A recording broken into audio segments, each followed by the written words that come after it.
माझा मितवा मालिकेच्या आजच्या भागामध्ये आपण पाहणार आहोत.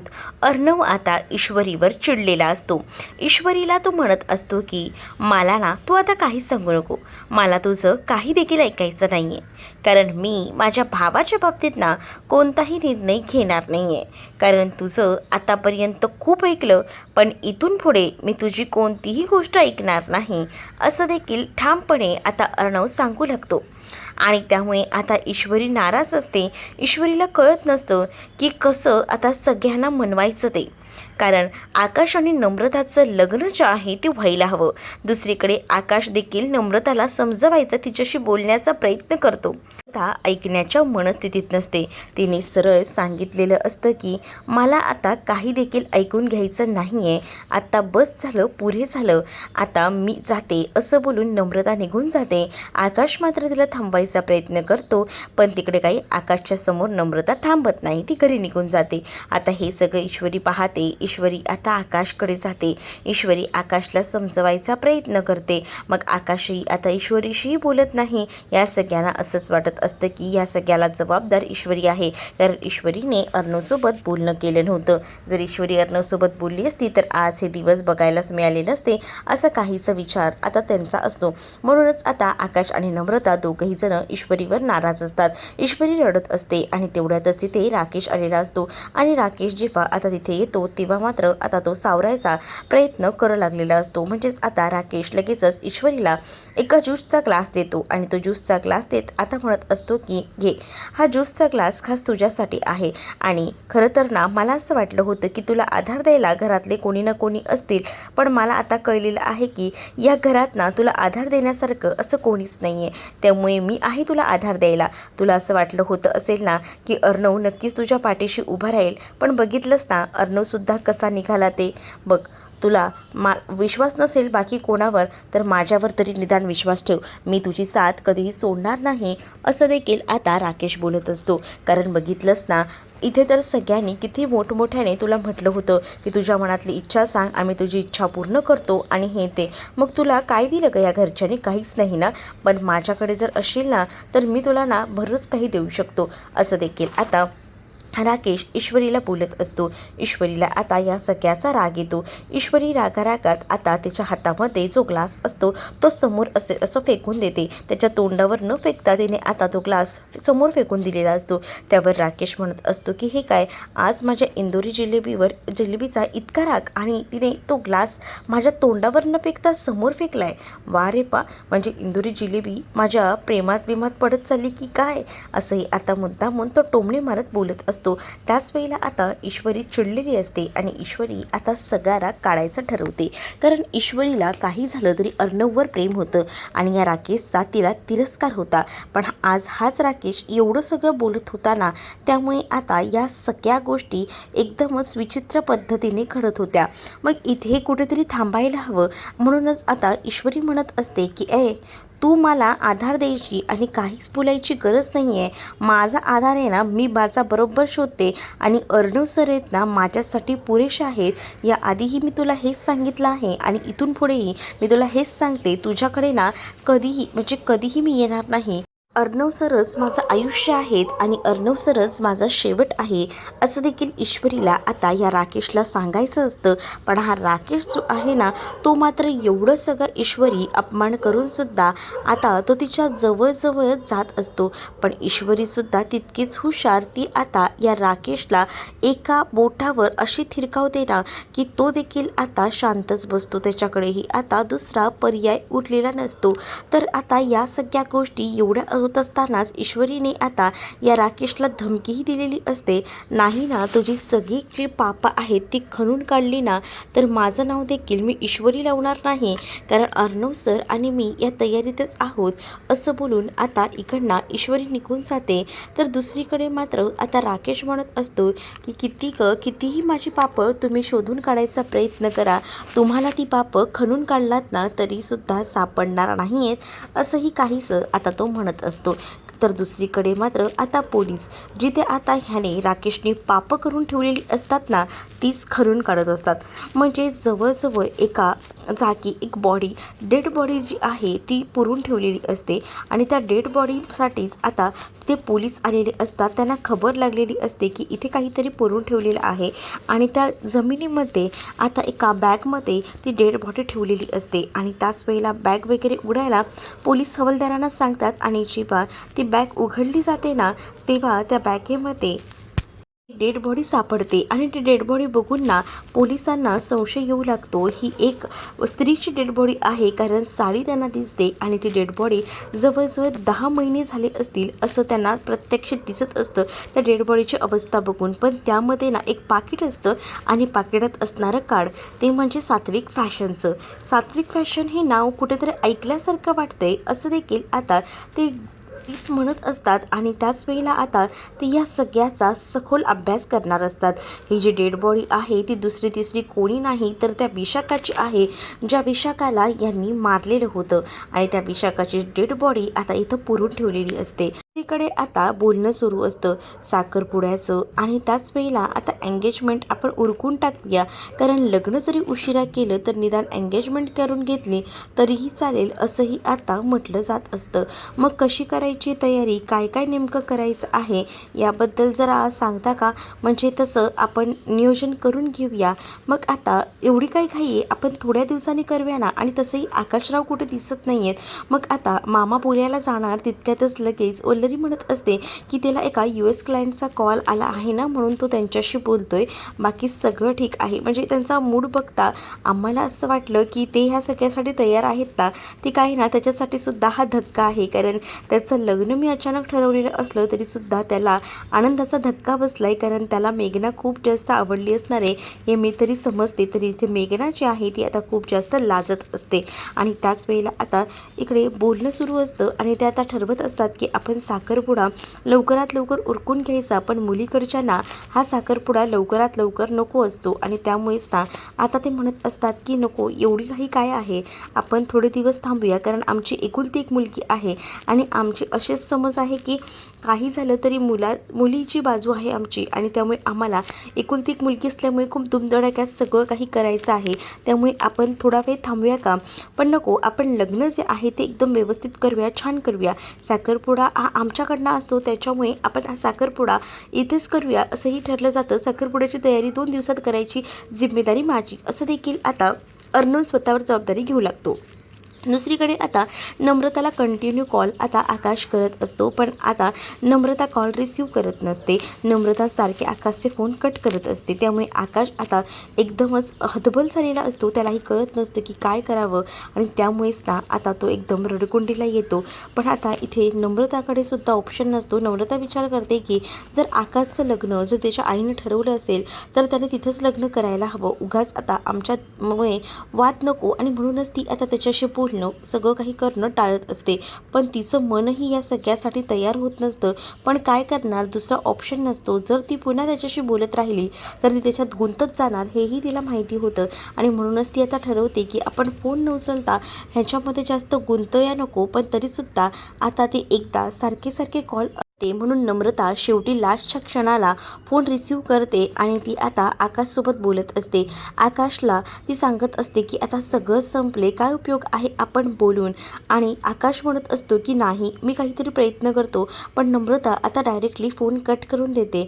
दुसरीकडे आता साखरपुड्याची तयारी सुरू असते. म्हणजेच परवावर अगदी साखरपुडा ठेवलेला असतो पण लग्न जे आहे ते थोडं उशिरा करूया कारण आमचे जे काही पाहुणे आहेत ते जास्त इथे राहत नाहीत, सगळे US ला असतात. त्यामुळे आम्हाला आमंत्रण द्यावं लागेल आणि त्यांना इन्व्हाइट करून इथं बोलवावं लागेल. यासाठी थोडा वेळ तरी लागू शकतो असं देखील आता ते समोर असणारे मेघनाचे आई बाबा आता बोलत असतात. मेघना तर आम्हाला पसंत आहे. मेघना तुला आवडला आहे ना आकाश, म्हणजे आकाशलाही मेघना आवडलीच असेल हे तर मला पूर्णपणे माहिती आहे. म्हणूनच तर बघा ना आता त्याला इतका मोठा धक्का बसला आहे ना की तो रूममध्येच आता त्याच्या कामामध्ये इतका गुंतला आहे की सांगूच नका. कामाकडे त्याची खूप जास्त लक्ष असतं आणि कामावर जास्त फोकसही त्याचा असतो. असं देखील उगाचच ना आता बोलायचं म्हणून वल्लरी बोलत असते, कारण आता तिला काही झालं तरी मेघनाला या घरची सून बनवून घ्यायचं असतं.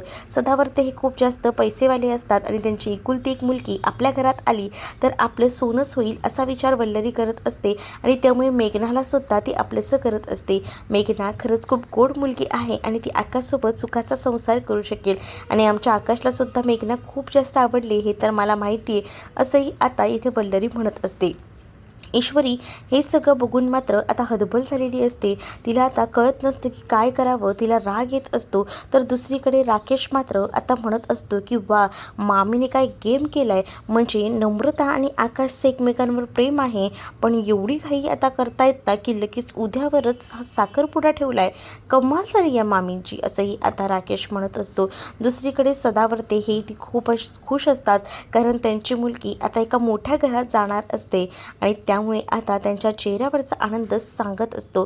इकडे आता अर्णव जो आहे तो ईश्वरीकडे बघत असतो, कारण ईश्वरीचं म्हणणं असं असतं की आकाश आणि नम्रताचं एकमेकांवर प्रेम आहे तर त्यांचं लग्न व्हायला हवं. पण आता इकडे असं सुरू असतं की लवकरात लवकर आकाश आणि मेघनाचा साखरपुडा व्हायला हवा, यासाठी जय्यत तयारी आता सुरू असते. आता सगळेच पाहुणे जे आहेत ते निघून जातात आणि तेवढ्यातच आकाश बाहेर आलेला असतो आणि आकाश बाहेर येतो आणि तेव्हा आकाश खूप जास्त चिडलेला असतो, खास करून वल्लरीवर. तो बाहेर येऊनच आता आवाज चढवू लागतो आणि म्हणत असतो की हे सगळं काय आहे, मला आवडलेलं नाही आहे. अरे काय झालं, एवढी चांगली मुलगी आणि तुला आवडली कशी नाही, असं देखील अंजली आणि आजी बोलत असतात. पण त्याच वेळेला आता आकाश म्हणत असतो की माझं नम्रतावर प्रेम आहे आणि तू माझं लग्न जबरदस्ती लावतेस, मला हे लग्न करायचं नाही आहे, असं देखील आता आकाश म्हणत असतो. त्यावर वल्लरी म्हणते की काही झालं ना तरीसुद्धा मी तुझं लग्न नम्रतासोबत होऊ देणार नाही आहे, कारण मी ठरवलं आहे तुझं लग्न या मेघनासोबतच होईल आणि तुझ्या आयुष्याचे निर्णय घ्यायला तू समर्थ नाही आहेस. मी बघेन तुझ्या आयुष्याचं काय करायचं ते, असं देखील आता म्हटलं जात असतं. वल्लरीने ठरवलेलं असतं की काही झालं तरी हे लग्न होऊ द्यायचं नाही, म्हणजेच नम्रता आणि आकाशचं. त्यामुळेच तिचे प्रयत्न आता सुरू असतात. दुसरीकडे ईश्वरीही म्हणत असते की नाही आकाश भाऊजी जे बोलत आहेत ते बरोबर आहे, त्या दोघांचंही एकमेकांवर प्रेम आहे, फक्त आकाश भाऊजींचं नाही तर नम्रताचं सुद्धा प्रेम आहे, याबद्दलसुद्धा आता ईश्वरी घोषणा करू लागते. ईश्वरीचं ऐकून आता सगळ्यांचंच लक्ष तिथे जातं. उलट आहे ना मामांना ही पसंत असते नम्रता सून म्हणून, कारण ईश्वरीवर जे संस्कार गोडी गुलाबीने झालेले आहेत संस्कार या मुलीवर सुद्धा असणार आहेत, म्हणजे नम्रतावर. आणि नम्रताच या घरची सून झाली तर मामांना मान्य होतं, म्हणून मामा म्हणतात की ठीक आहे, तुझ्या मनात नाही आहे ना या मुलीशी लग्न करणं, आपण हा साखरपुडा मोडून टाकूया. मग आता मामाने हा निर्णय घेतलेला असतो. पण वल्लरी संतापते. वल्लरी म्हणते की नाही, काही झालं ना तरीसुद्धा तू कोणताही चुकीचा निर्णय घ्यायचा नाही आहे, मी ठरवलं आहे त्याच मुलीशी तुझा साखरपुडा होणार आहे. या अर्णवच्या बाबतीत मी काही करू शकले नाही, पण आता मी माझ्या मुलाच्या बाबतीत हे हयगय करणार नाही. माझ्या मुलानं कोणासोबत लग्न करायचं याचा सर्वस्वी निर्णय तुम्ही कोणी घ्यायचा नाही, तो निर्णय फक्त मी घेणार आहे. आणि मला माहिती आहे की हा साखरपुडा होणार म्हणजे होणारच आहे. मला या घरात ती मुलगी नको आहे. आधीच एक मुलगी आपण या घरात आणलेली आहे जबरदस्तीची सूनबाई म्हणून, पण आता मला पुन्हा तिच्या बहिणीला या घरात घ्यायचं नाही आहे, असं देखील आता सांगितलं जातं. आता नम्रता जेव्हा रागारागात हे सगळं बोलत असते तेव्हा ईश्वरी म्हणत असते की पण आपण दोघांच्याही मनाचा विचार करायला हवा. पण ईश्वरीवर आता वल्लरी चिडते. मला माहिती की तुला तुझ्या पाठोपाठ तुझ्या बहिणीलासुद्धा या घरात आणायचं आहे आणि हेच सगळं प्लॅनिंग आहे. आणि मुळात आहे ना तू हे सगळं प्लॅनिंग जे काही केलं आहेस ना त्यावरून मला हेही माहिती आहे की जे काही ॲक्सिडेंट झालं होतं अंजलीचं त्यालासुद्धा करता करविता तूच आहेस करून. त्यावर मात्र आता ईश्वरीची बाजू घेऊन समजावू लागतो आणि म्हणत असतो की तुझा काहीतरी गैरसमज होतोय, पण या सगळ्या गोष्टी ज्या आहेत ना त्या चुकीच्या आहेत आणि त्यामुळेच ना मामी हे सगळं तू चुकीचं बोलतेस. या सगळ्यामध्ये ईश्वरीची चूक नाही आहे. जर चूक असेलच ना तर ती दुसऱ्या व्यक्तीची आहे, पण उगाच ना ईश्वरीवर आरोप करू नकोस, कारण मला माहिती आहे तिची यामध्ये काहीही चूक नाही आहे आणि त्यामुळे प्लीज या सगळ्याचे आरोप तिच्यावर तू करूच नको, असं देखील आता सांगितलं जातं. या सगळ्या गोष्टी आता जेव्हा सांगितल्या जातात ना तेव्हा मात्र ही ते मध्येच उचलून धरतो आणि म्हणतो, म्हणजे हा अपघात हिनेच घडवला होता? काय झालं होतं नेमकं, मला जरा नीट सांगाल का? मग आता राकेश मुद्दामून या सगळ्यामध्ये ढवळाढवळ करायचा प्रयत्न करत असतो. पण अंजली म्हणत असते की वल्लरीला, मामी तू हे सगळं काय बोलतेस? मला माहिती आहे, मी स्वतः अनुभव घेतलेला आहे. कारण ईश्वरी माझ्यासोबत होती, तिलाही इतका त्रास झाला आहे, मग ती का करेल हे सगळं? अर्णव देखील आता ईश्वरीची बाजू घेऊन मामीला सुनावतो आणि म्हणतो की ह्या सगळ्याचे संदर्भ तू जोडायला जाऊ नको. आणि राहिला प्रश्न, आता आपण आकाशचा साखरपुडा करायचा, तर आकाशचा साखरपुडा होईल ना, ठरलेल्या वेळेतच होईल. मग आता हे काय बोलतोयस अर्णव? पण आकाशच्या मनाविरुद्ध हे सगळं करणं कितपत योग्य आहे? जर आकाश या सगळ्यासाठी तयार नसेल तर आपण याबद्दल आधीच डिसाईड करूया ना, हा साखरपुडा मोडू शकतो आपण. नाही पण या सगळ्याने आपल्या घराचं नावसुद्धा खराब होईल, नाचक्की होईल, हा विचारही आता आजीच्या मनामध्ये असतो. ईश्वरी तुला या सगळ्या आधी गोष्टी माहिती होत्या तर तू सांगायच्या होत्यास ना. पण आता ईश्वरी म्हणते की माफ करा आजी, पण मला ह्या सगळ्या गोष्टी आजच सकाळी कळल्या. आणि ज्या वेळेला मला सगळ्यांनी सांगितलं ना की तुम्हाला बोलायचं आहे, त्यावेळेला काही मागायचं होतं, त्यावेळेला मी हेच मागणार होते की ह्या दोघांचंही लग्न लवकरात लवकर व्हावं. म्हणूनच मी तुमच्या सगळ्यांकडे एकच गोष्ट मागणार होते. पण मी बोलायला जायच्या आधीच वल्लरी मामी आल्या आणि त्यांनी माझ्या हातात ना माईक खेचून घेतला आणि त्याच बोलायला सुरुवात करू लागल्या. त्यामुळे मलाही काहीच बोलता आलं नाही, मला काहीच सांगता आलं नाही. त्यामुळे हे सगळं झालेलं आहे असं देखील आता म्हटलं जातं. या सगळ्या गोष्टी जेव्हा आता ईश्वरी सांगू लागते तेव्हा मात्र आता अर्णव शांतच असतो. पण आता आजी म्हणत असतात की आकाशच्या मनात जर त्या मुलीसोबत लग्न करणं नाही आहे तर आपण उगाच ना आकाशचं लग्न जबरदस्ती लावूया नको. पण वल्लरी म्हणते की नाही, माझा निर्णय पक्का झालेला आहे, माझ्या मुलाचं साखरपुडा लग्न त्याच मुलीसोबत करणार आहे, नम्रतासोबत बिलकुलही करणार नाही. कारण नम्रता मला या घरची सून म्हणून नकोच आहे. आणि ह्याआधीही मी तुम्हाला हे सगळं काही सांगितलं होतं आणि आताही सांगते. त्यामुळे ठामपणे निर्णयावर मी आहे. मी काही झालं तरी नम्रतासोबत आकाशचं लग्न लावून देणार नाही म्हणजे नाही, असंही आता वल्लरी रागारागामध्ये बोलते आणि तिकडनं निघून जाते. पण आता या सगळ्यामध्ये ईश्वरी खूप जास्त दुखावलेली असते. ईश्वरीला कळत नसतं की कसा मार्ग काढायचा ते. कारण तिला दिसत असतं की हे जे लग्न आहे ते लग्न कॅन्सल करायला हवं आणि यासाठी ती विचार करत असते. पण हे कॅन्सल कसं होणार? कारण घरातले सगळेच जण तिच्या पाठीशी असले तरी वल्लरी जी आहे तिच्या डोक्यावर परिणाम झालेला आहे. ती आपल्या मुलाचं लग्न जे आहे ते काही झालं तरी कोणत्याही परिस्थितीत त्या मेघनासोबतच लावून देणार आणि मामीला कोण समजवणार, या मनस्थितीमध्ये आता सगळीच जण अडकलेले असतात. तर अर्णव मात्र ह्याच विचारांमध्ये असतो की नाही, मामीने जो निर्णय घेतलाय तो योग्यच घेतलाय. तिने जो निर्णय घेतला असेल तो आकाशचं भवितव्य, आकाशचं सगळं काही विचार करूनच घेतला असेल ना, मग आपण तरी काय या सगळ्यामध्ये मोडता घालायचा. इथे आता आकाश खूप जास्त चिडलेला असतो आणि तो वल्लरीशी बोलत असतो. तो त्याच्या आईला म्हणत असतो की तुझं डोकं तरी थाऱ्यावर आहे का? मग आता त्याला ती म्हणत असते की तुला काही समजायचं आहे ना ते समज, पण काही झालं ना तरीसुद्धा मी लग्न मेघनासोबतच लावून देणार आहे. तुला विश्वास ठेवायचा असेल तर ठेव, तुला माझी शपथ आहे. आणि जर तू पुन्हा त्या नम्रताचं नाव काढलंस, नम्रताच्या मागे जायचा प्रयत्न केला असता तर तू माझं मेलेलं तोंड बघशील, असं देखील आता वल्लरी आकाशला सांगून त्याला आता भडकवू लागते, त्याला आपल्या बाजूने वधवून घेत असते. आणि त्याचमुळे आता आकाशची सगळीकडनं कोंडी झालेली असते. कारण त्याचं प्रेम असतं नम्रतावर, पण आता लग्न करावं लागणार असतं मेघनासोबत. का तर आपल्या आईच्या म्हणण्यानुसार, का तर ती त्याला आता ब्लॅकमेल करते आणि त्याला सरळ सांगते की तू जर माझं ऐकलं नाहीस तर तुझं काय होईल तर तुला माहिती आहे. दुसरीकडे आता ईश्वरी रडत असते आणि त्याच वेळेला आता तिथे असणारा राकेश हा तिला सावरत असतो आणि म्हणत असतो की नका वाईट वाटून घेऊ ईश्वरीची, मला माहिती आहे तुम्हाला ह्या सगळ्यासाठी वाईट वाटत असेल, पण मी समजू शकतो, नका त्रास करून घेऊ.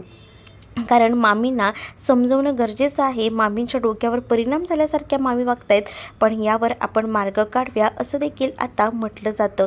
जेव्हा असं बोललं जातं ना तेव्हा आता मी स्वतः बोलणार आहे मामीसोबत, असं अंजली म्हणत असते. कारण मला असं वाटतं की आकाशचं लग्न जे आहे ते चुकीच्या पद्धतीने व्हायला नको. जर प्रेम नम्रतावर असेल तर नम्रतासोबतच त्याचं लग्न व्हायला हवं, उगाचे ना उशीर करूया नको असंही आता म्हणणं असतं. या सगळ्या गोष्टी ज्या आहेत त्या आता जेव्हा म्हटल्या जातात तेव्हा इकडे दुसरीकडे वल्लरी आकाशला म्हणत असते की बघ, पुन्हा एकदा जर त्या मुलीसोबत तू संबंध जोडायचा प्रयत्न केलास तर माझं मेलेलं तोंड पाहशील. असंही म्हटल्यानंतर आता आकाशचा नाईलाज होतो. आकाशचं वल्लरी बिलकुलही ऐकून घेत नसते. मग आता आकाशला या साखरपुड्यासाठी नाईलाजास्तव का होईना तयार व्हावंच लागतं. दुसरा पर्यायच बिचाऱ्याकडे उरलेला नसतो. कारण वल्लरीने आता त्याला सरळ सांगितलेलं असतं की तू जर माझं ऐकलं नाहीस तर मी माझ्या जीवाचं बरं वाईट करून घेईन. आणि त्यामुळे बिचाऱ्याला आता ऐकावंच लागणार असतं. त्याच्याकडे दुसरा पर्याय म्हणून उरलेला नसतो. आणि त्यामुळे आता तो शांत राहतो आणि सगळ्या काही गोष्टी नीट समजून घेतो. पण त्याची पडती बाजू वल्लरी समजून घेत नाही. कारण त्याचं प्रेम आणि या सगळ्या गोष्टी यासुद्धा समजून घ्यायला हव्यात ना, पण त्या समजून घेतल्या जात नसतात. दुसरीकडे आता अर्णवचं असं म्हणणं असतं, त्याच्या मनातल्या मनात हे सगळे विचार सुरू असतात. त्याला असं वाटत असतं की मामीने जो निर्णय घेतला आहे तो बरोबर आहे. कारण त्याच्या आईची खुनी जी आहे ती सुप्रिया आहे असं त्याला वाटते. आणि मग ह्या घरात पुन्हा एकदा ती दुसरी मुलगी येणार म्हणजे सुप्रियाची मुलगी. आताच आपल्याला माहीत नव्हतं की ईश्वरीसुद्धा त्यांची मुलगी आहे. मग ऑलरेडी आपण तिला घरात घेतलेला आहे. मग आता ही मुलगी आपल्या घरात नको असाच विचार आता सुरू असतो. दुसरीकडे ती डेड बॉडी जी सापडलेली असते, जी राकेशने पुरून ठेवलेली असते, त्यामध्ये आता सात्विका फॅशन हे नाव असतं. सात्विका फॅशन हे नाव आता त्यांना दिसल्यामुळे आता खूप मोठा संभ्रम होतो की नक्कीच आपल्याला सगळ्या ज्या काही गोष्टी आहेत त्या इथेच सापडतील. म्हणूनच आता सात्विक फॅशनची चौकशी होणार असते.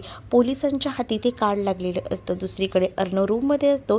ईश्वरी त्याच्यासोबत बोलायला येते. ईश्वरी आता अर्णवला म्हणत असते की अर्णव सर, मला कळून चुकलेलं आहे की तुम्ही माझी किती बाजू घेताय ते. म्हणजे एक माणूस म्हणून तुम्ही योग्यच आहात आणि त्यामुळेच तर तुम्ही माझ्या पाठीशी खंबीरपणे उभे राहिलात.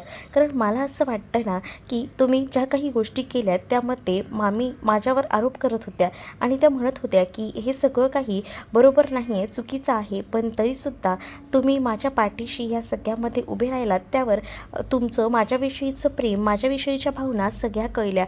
पण तुम्हाला माझी ही गोष्ट का पटत नाही आहे की नम्रता आणि आकाशचं एकमेकांवर प्रेम आहे. यामध्ये आपणच ही सगळी पडती बाजू सांभाळून घ्यायला हवी. त्या दोघांना एकत्र आणायला हवं. प्लीज या सगळ्यामध्ये माझी मदत करा ना असं ईश्वरीचं असतं.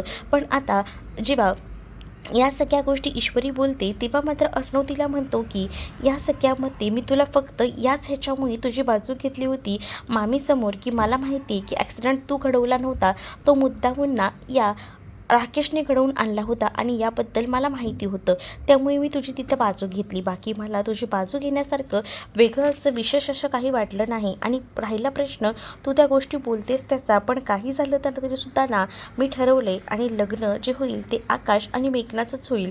वल्लरी मामीने जो निर्णय घेतला आहे तिच्या मुलाच्या बाबतीतला तो बरोबर आहे. कारण मला या घरामध्ये ना पुन्हा एकदा तुझी बहीण नको आहे. म्हणजे या घरामध्ये मला पुन्हा त्या सगळ्या गोष्टी नको आहेत. म्हणूनच मी ठामपणे सांगतोय या घरामध्ये मी नम्रताला सून म्हणून आणणार नाही आणि मी त्या दोघांच्याही गोष्टीला पाठिंबा देणार नाही असंही आता सांगितलेलं असतं. त्यामुळे आता बिचारी जी इशू असते ती एकटी पडलेली असते.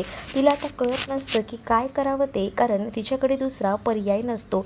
ती विचार करत असते की या दोघांना एकत्र तर आणायला हवं. दोन प्रेम करणाऱ्या व्यक्ती जर एकमेकांपासून वेगळे होत असतील तर त्याचा काही उपयोग नाही. तेच आता त्या दोघांना एकत्र आणण्यासाठी ती प्रयत्न करणार असते. त्याच वेळेला आता मुद्दामून ना अर्णवला ज्या गोष्टी आवडतात त्या ईश्वरीने केलेल्या असतात. पण अर्णव आता ईश्वरीवर चिडतो. काही झालं तरी माझ्या मागे पुढे करायचा प्रयत्न करू नकोस. मला माहिती आहे हे सगळं काही तू मुद्दामून करतेस, पण मी तुझं ऐकणार नाही आहे. दुसरीकडे आकाश कंटिन्यू नम्रताला कॉल करत असतो आणि या सगळ्या गोष्टी सुप्रियाला कळलेल्या असतात. त्यामुळे सुप्रिया आता ओरडत असते आणि बस झालं, पुरे झालं, पुन्हा मला हे सगळं नको आहे. फोन उचलायचा नाही आणि फोन असा घेऊन ती फेकून देते. आणि त्यामुळेच ना आता खूप जास्त चिडचिड नम्रताची होत होत असते. पण आता ईश्वरीने ठरवलेलं असतं की या दोघांना एकत्र आणण्यासाठी मला आता काहीतरी करावं लागेल. पण इकडे मात्र असणाऱ्या या नम्रताने ईश्वरीबद्दल खूप मोठा गैरसमज करून घेतलेला असतो. म्हणजेच ईश्वरीला वाटतं की आमचं लग्न व्हावं नाही म्हणून तर ईश्वरी आतापर्यंत घरात कोणाशी बोलली नव्हती. सगळ्याला कारणीभूत ही ईश्वरीच आहे असंही म्हणणं आता नम्रताचं असतं. तर तुम्हाला भाग कसा वाटला हे कमेंटमध्ये नक्की सांगा आणि असेच अपडेट पाहण्यासाठी चॅनलला सबस्क्राईब करा.